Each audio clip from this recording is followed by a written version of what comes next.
Oi, gente, nossa, graça e paz para todos vocês, meus queridos irmãos e irmãs de todo o Brasil. Quem vos fala é seu irmão em Cristo, Nilson Queiroz, do canal Verdadeira Graça. Eu já estou aí há alguns anos trazendo uma palavra de edificação para a nossa vida espiritual. Você que não tem quase conhecimento, está entrando agora, entre em contato comigo, deixa seu comentário, que eu falo, respondo aquilo que você quiser saber. De Gênesis a Apocalipse, eu te respondo tudo. Eu não vou por teologia, escatologia, hermenêutica, porque daí eu joguei no lixo. Isso eu joguei no lixo, como diz aquela música, joga no lixo. O apóstolo Paulo pegou tudo que ele aprendeu dentro do judaísmo, que foi o maior aluno de Gamaliel, que era o maior teólogo da época. Paulo, a sabedoria de Paulo era tão grande que atrapalhava. Quando ele encontrou com Cristo no caminho de Damasco, a sua sabedoria atrapalhava a espiritualidade dele. Então ele pegou tudo aquilo e comparou como esterco. O que é esterco? Eu não preciso nem falar, que vocês sabem o que é. É o que Paulo comparou. E é o que eu comparo também, tudo que eu aprendi dentro da teologia, todas essas coisas erradas. Li centenas de livros biológicos, biográficos, para saber a biografia desses homens, fundadores de templos, de igrejas, homens famosos ao redor do mundo. Eu lia muito livro desses homens, ouvia muito testemunho, mas tudo isso eu vejo que não tem base com este livro. Mas a mensagem que eu tenho para nós nesse momento, o título é este: de onde provém a verdadeira justiça? Bem, nós sabemos que é comum você ver manifestação em algum bairro, alguma cidade, alguns países, o povo gritando justiça. Justiça, justiça. O povo sai com cartaz pelas ruas gritando justiça. Porque o povo tem sede de justiça. Você vê, é comum. Esse país, agora há pouco tempo, aí acho que uns 15 dias atrás aí, um país, fica lá na parte da Ásia, Nepal, parece que foi nesse país mesmo, onde eles tentaram invadir, descontente com o governo, o presidente daquela nação, tentaram invadir. E foi combatido pela segurança do presidente, pelos guardas, soldados que ali estavam. Eles foram na casa do ministro e queimaram a casa do ministro com a mulher dele, com tudo, queimaram tudo. E continuou manifestando noite acima e em si na rua, pedindo justiça.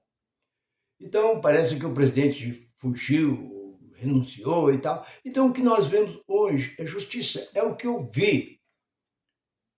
Eu presenciei e depois eu estive nessa cidade, uma cidade do Paraná, aonde foi pego, aonde 4 rapazes pegaram um casal de namorado.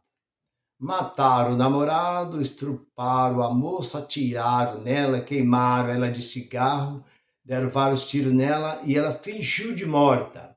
Aí eles olharam e falaram: essa daí tá morta. E saiu e foi embora. E quando eles foram, encontraram ela denunciou quem era os causadores de tudo isso. Aí o que aconteceu? A polícia pegou. A polícia pegou eles, isso daí foi por volta, acho que de 80, logo no começo de 82, 83, mais ou menos, foi isso que aconteceu. Por aí mais ou menos. E a polícia levou, prendeu os 4. Mas a cidade se revoltou quando soube que era pessoas nascidas ali naquela cidade. Eu nem vou dizer o nome da cidade, mas fica para baixo de Maringá. Cidade até grande. Hoje é uma cidade grande. Hoje a cidade acho que está passando de quase 200 mil habitantes. E eles juntaram mais ou menos umas 300 pessoas, foram na cadeia e falou para o policial: olha, não se meta, nós queremos os 4 homens. Ah, mas fica de lado. O policial, quando viu aquela multidão de 300 pessoas, chegaram ali na frente da delegacia, eles chegaram com marreta, picareta, arrebentando as grades, arrebentando tudo, e os presos, tudo com medo. Não, ele não está aqui não, ele está na cela tal, até que eles foram lá, conseguiram encontrar eles. Pegaram eles, amarraram eles, amarraram eles em cima do carro, eles foram amarrados, levaram até na praça. Quando chegaram na praça principal, tinha aproximadamente 5.000 pessoas já esperando por isso. A cidade inteira alvoroçou. E chegaram ali, já estavam ali uns pneus de caminhão. Onde eles amarraram eles em cima dos pneus de caminhão e tocaram fogo. Queimaram eles, só sobrou só a cinza deles. Aí eu pergunto, por que fizeram isso? Eu tive nessa cidade. Acho que uns 3 anos, 4 anos depois, eu fui fazer uma entrega nessa cidade, estava fazendo entrega numa loja. Eu perguntei o dono da loja, o lojista, ele falou assim: ó, a rua foi essa aqui, ó, Avenida Tiradentes. Eles fizeram a manifestação deles aqui. E a praça foi essa praça aqui, ó, também chamada Praça Tiradentes. Foi aqui que foi queimado. Exatamente, aconteceu. Isso aí, há uns 3, 4 anos atrás. Aí eu pergunto, por quê? Porque a justiça é o que clama o povo. O povo clama por justiça. E onde está a justiça? É comum você ver na porta de escola, aqui no Brasil, fora do Brasil, em meus países, quando você vê qualquer coisa que abala, que aterroriza o povo sai com cartaz pelas ruas, manifestando e gritando justiça, justiça. Mas existe justiça? De onde provém a justiça? Lei é uma coisa, mas justiça não. A justiça, ela é cega. E aí? Você não está vendo a cor, não está vendo a beleza, não está vendo o dinheiro, você não está vendo nada. A justiça é cega. Você pode ver que o símbolo da justiça ali aparece, ali tem uma figura ali com vedado seus olhos. Não está vendo quem está sendo julgado. Por que a justiça? E o povo clama. Porque a lei, toda lei, ela tem uma brecha. Toda lei, ela tem um escape. Toda lei, não fica uma porta de escape, não. Tem várias portas de escape na própria lei. Porque quem faz a lei é o homem. O mesmo homem que fez a lei, o mesmo homem tira a lei, desfaz da lei, faz da lei o que quer. É como eu já contei aquela passagem, eu quero contar agora de novo.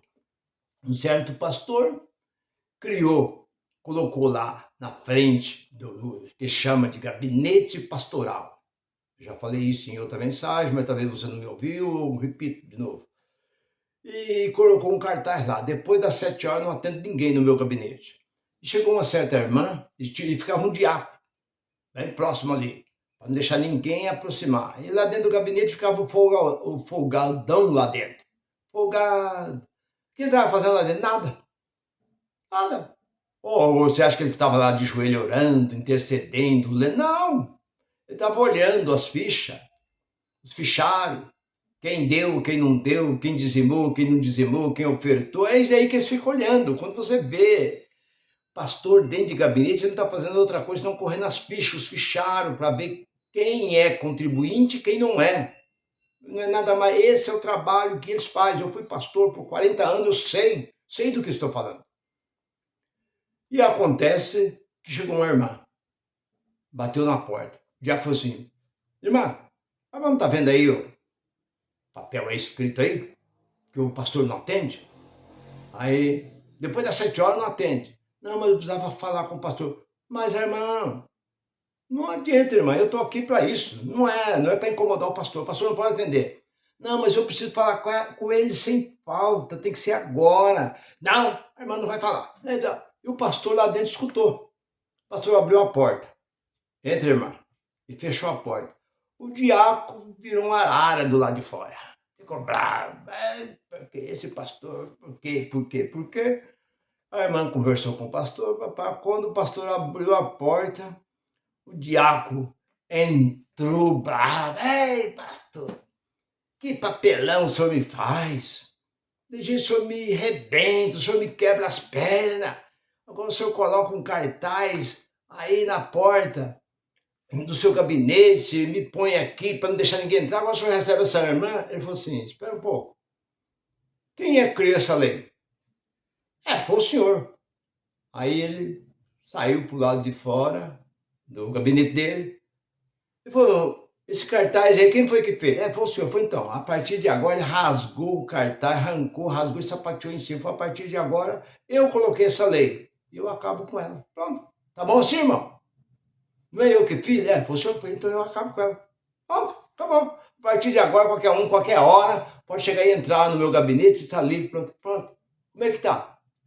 Então é isso que eu quero dizer para vocês, que a lei, vocês podem ver que o Brasil, quantas vezes esses fazem, existe a Constituição brasileira, que ela é feita, depois passa um certo tempo, eles acham que ela já está um pouco meia desgastada, reúne novamente, faz outra tal, e assim, porque a lei é feita pelo homem, o homem quem faz as leis, mas a justiça não.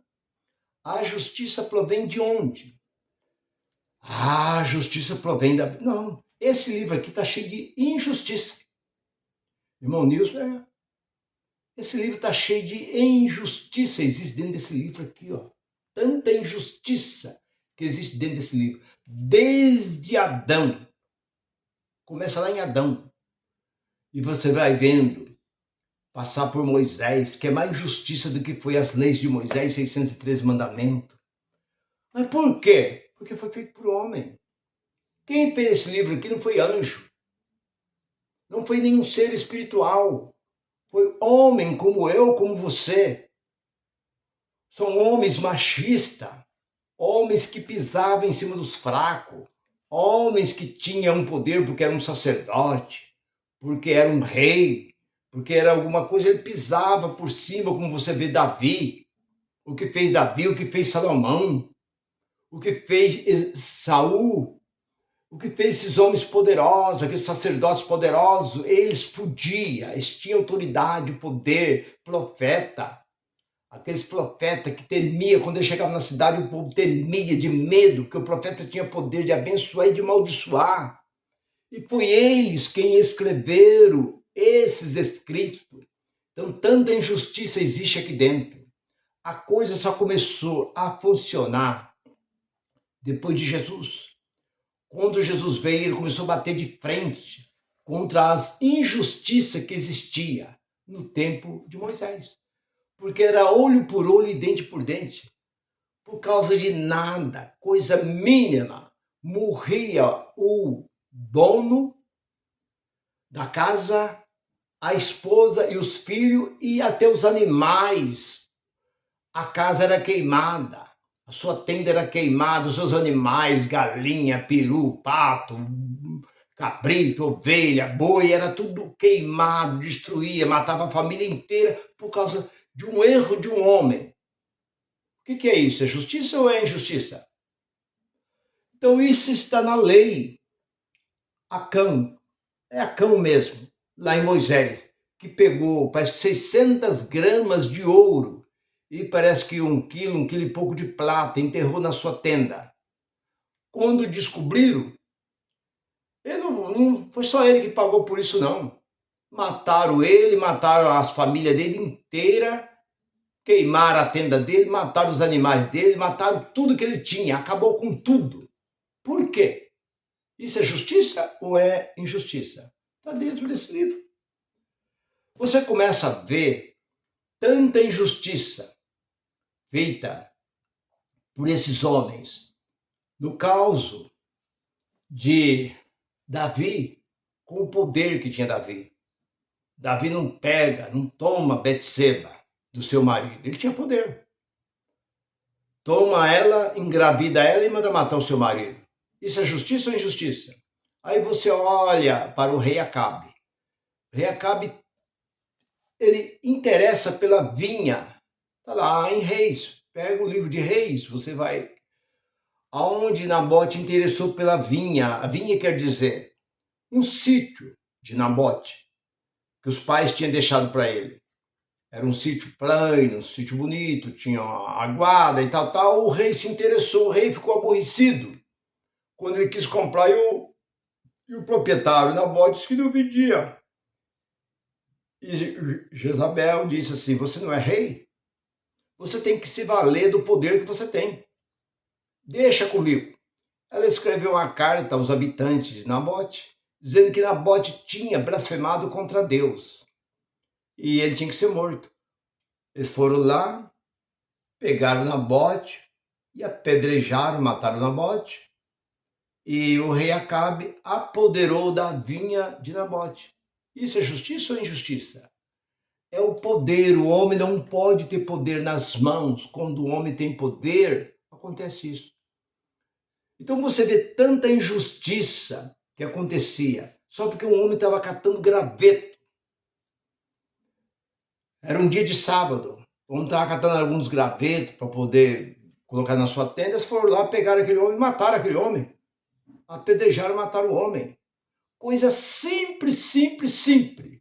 A pessoa era morta. Se uma moça fosse estrupada naquele tempo, eles iam lá e matavam a moça. Espera um pouco. Olha o estrupador. Não, matava era ela. Então, aquela passagem da prostituta que estava sendo levada por aqueles homens. E Jesus veio, ele não veio para desfazer a lei. Por isso que você tem que entender que Jesus era um cumpridor da lei, porque homem nenhum conseguiu cumprir a lei. Agora existe aí umas religiões por aí, nós somos guardador da lei. Se vocês é guardador da lei, vocês têm que guardar os 613 mandamentos. E ainda que vocês guardar os 613 mandamentos, vocês continuam dentro de um erro, porque a lei não existe. Acabou. Olha lá em Romanos 10:4. O fim da lei foi Cristo. Então Jesus veio e não quis desfazer da lei. Ele quis cumprir a lei. Ele diz: eu não vim abolir a lei. 5 de Mateus, versículo 17. Eu não vim, mas eu vim cumprir a lei. Então, quando eles pegaram aquela mulher que levaram na presença de Jesus, eu falei: e agora? Ele está pregando o amor. Agora eu quero ver o que ele vai falar. Senhor, essa mulher nós pegamos ela num ato de adultério. Na lei manda matar. Mentira. Que Deus diz lá em Êxodo capítulo 20, não matarás. Então, na própria lei dizia que não era para matar. Na lei nos manda que mata. E o Senhor que diz? Jesus podia falar assim: mas vocês não mataram essa mulher ainda? Dá uma pedra aqui, deixa eu. Eu sou o primeiro. Não. Jesus não fez isso. Ele olhou e viu que aqueles que estavam acusando por quê? Porque a mulher tinha errado. Porque na própria lei diz: não adulterarás. Mas também na mesma lei dizia: não matarás. E aí? Como diz uma música do Roberto Carlos, um erro não conserta um outro erro. Mas na prudência, Jesus era prudente, que Jesus disse: bom, se esse povo que está levando essa mulher para apedrejar, eles não são santos. Eles são homens pecadores. Então, se você se julga correto, homem santo, então que atire pedra sobre a mulher. Você se acha sem pecado, que atire pedra sobre ela. Ela está em pecado, mas vocês também estão em pecado. Eles olharam, cada um se examinou a si mesmo. E foi jogando a pedra no chão. Do mais velho, do mais novo, o mais velho e tal, assim por diante. Todos foram embora. Eu ia jogando a pedra e foi embora. Só ficou a mulher, Jesus. Jesus disse: mulher, onde estão os seus acusadores? Ninguém te condenou? Não, Senhor. Ela não caiu de joelho. Esse livro não diz que ela caiu de joelho aos pés de Jesus, clamando. Ela só diz: ninguém, Senhor. Ele podia dizer assim: mas ninguém te condenou, mas eu te condeno, porque eu sou Deus. Eu posso te condenar. Mas Jesus diz: nem eu te condeno. E aí? Então você pode ver que a injustiça já está dentro desse livro. Porque esse livro foi feito por homem.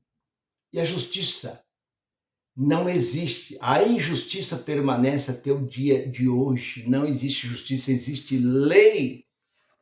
E essa lei, ela tenta livrar o homem dos problemas. Vai lá, arruma um advogado, O advogado conhece tudo o código da lei. Ele chega, não, meu cliente, papá, não foi pego em flagrante, ele fugiu do flagrante. Até antes dele praticar o erro, ele consulta o advogado orienta ele o que ele deve fazer. Olha, ou qualquer coisa, um caso de uma dívida, se é um empresário e ele não quer pagar os funcionários, ele arruma lá, o advogado diz, arruma as testemunhas e traga aqui, eu vou orientar as testemunhas como faz e você ganha a causa. É assim. Então a justiça ela não existe em lugar nenhum, porque a justiça, ela é verdadeira, ela é cega. Então nós olhamos, talvez eu estou agora, nos últimos dias agora, eu estou olhando muito aquela passagem, um documentário de Lampião, o rei do cangaço do norte, que aconteceu agora no século passado, agora no século XX, onde ele, por muitos, ele era um terrorista, chegava na cidade, aterrorizava todo mundo, roubava, saqueava. Não, ele defendia a classe trabalhadora. Ele defendia. Quando ele chegava diante dos coronéis, aqueles coronéis com patente, com título comprado, dos fazendeiros, que naquele tempo os fazendeiros ricos, eles tinham condições de comprar um título, uma patente de coronel. E ele podia ter jagunço, matar, espancar, bater, queimar a casa do povo, fazer dele o que ele quisesse fazer. A justiça não se punha contra ele, porque ele estava acima de juiz, acima de prefeito, acima de delegado, acima de todo mundo. E quando o Lampião chegava na cidade, ele ficava sabendo, alguém mandava notícia, ele vinha até aquele coronel, cercava a fazenda, invadia a fazenda. Quando o coronel se via encurralado diante do capitão Virgulino Ferreira da Silva, ele dizia, capitão, eu faço um acordo com você, eu tenho ouro, tenho dinheiro, tenho terra e tenho boi. O que você quiser eu te dou tudo, não te dou só metade, dou tudo. Você me deixar viver? Eu falei, não, eu não estou aqui por dinheiro, por ouro, por terra, por gado. Estou aqui por justiça. Ah, mas eu nunca mexi com você, eu nunca te causei nenhum mal. Mas quem causa um mal contra o norte está causando mal contra mim. Porque quem fere um desses pobres, desses necessitados, está também causando a mim. Porque meu pai e minha mãe foi morto por coronel. Foi isso que fizeram. Então, por isso que eu me tornei cangaceiro. Por isso. Então, eu começo a imaginar que Lampião foi um justiceiro, não um desordeiro. E eu tenho assistido muitos documentários, assisti mais ou menos quase uns 70, 80 documentários dele, e venho vendo que tudo que ele faz, o que faz o coronel, o Lampião vai lá, não mata o coronel. Ele faz do mesmo jeito que ele fez. Ele vai e faz.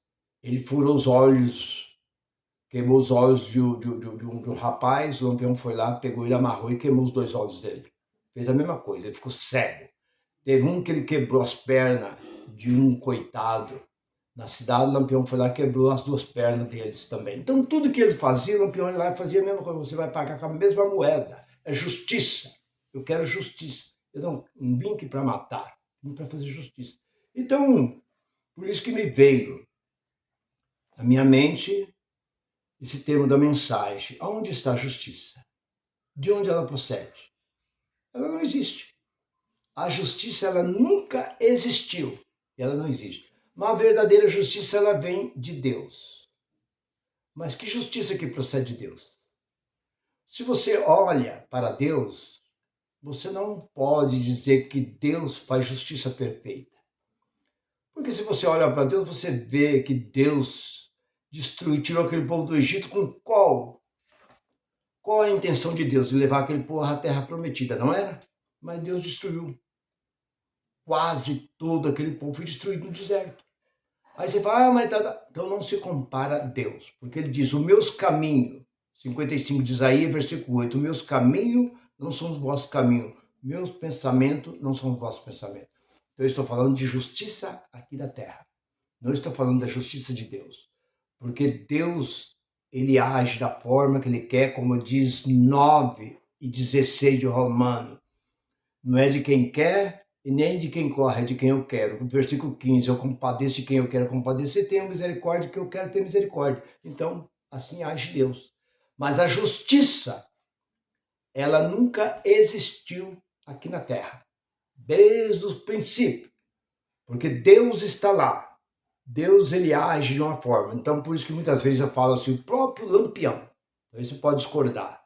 Eu acredito que ele foi levantado lá no sertão para fazer justiça, sendo que eles buscavam justiça nas autoridades do governo, o governo não mandava. Pelo contrário, o governo mandava soldado para combater contra eles e apoiar os coronéis. E, então, ele vinha com seu bando e resolvia a questão daquele povo. Aquele povo estava sem pagamento, ele pegava o dinheiro do coronel que estava dentro dos cofres, repartia para aquele povo, e dava terra para aquele povo, repartia tudo com aquele povo, e expulsava muitas vezes o coronel da sua própria fazenda, falava, nunca mais você pisa aqui, porque se você pisar aqui eu volto. Bom, então ele fazia justiça, por isso que se você olhar lá, nos documentários está lá, ele é um terrorista, um desertor, ou ele era um justiceiro? Ele era um justiceiro. Ele fazia justiça, começou pelos seus pais. E ele fez justiça até no dia. Quando eu nasci, eu sou dos anos 50, quando eu nasci, as coisas não eram boas. Naquele tempo você apanhava. Você apanhava da polícia, você apanhava na escola, você apanhava de seus tios, todo mundo te batia. Era comum você apanhar. Agora imagina no começo do século XX como é que eram as coisas. As coisas eram completamente diferentes. Então eu tenho mais ou menos base disso daí. Que naquele tempo bater era comum. Você apanhava na escola, chegava em casa, apanhava de novo. Se chegasse em casa e falava que a professora te bateu, a professora te batia de régua, de bambu. Tinha um professor na minha escola, o doutor Abel, professor Abel, ele levava um bambu e rebentava, rachava o bambu na cabeça dos meninos.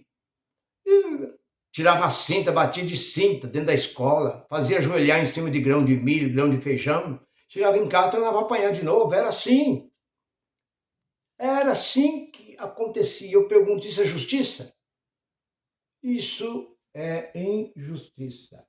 Hoje nós temos uma lei aqui, porque nesses fundão não sei como funciona, determinados países aí, a coisa ainda continua acontecendo como acontecia coisa de 100, 200, 300 anos atrás. Mas aqui no Brasil, pelo menos, nós podemos recorrer às autoridades, as autoridades vêm imediatamente e agem contra esses malfeitores. Meu irmão, eu creio que não há dúvida, mas quando alguém falar de justiça, fala, não, existe lei. Mas a justiça verdadeira, ela não existe. Nem dentro da Bíblia não existe. Se você começar a correr esse livro aqui, você vai ver dezenas e dezenas de injustiça que existe aqui dentro desse livro aqui. Com os homens que se consideravam grandes, mas humilhavam os pequenos. Meu irmão, curte e compartilha esse vídeo, não, essa mensagem que você ouviu. Eu te agradeço antecipado, muito obrigado por tudo. Graça e paz para todos. Bye, bye.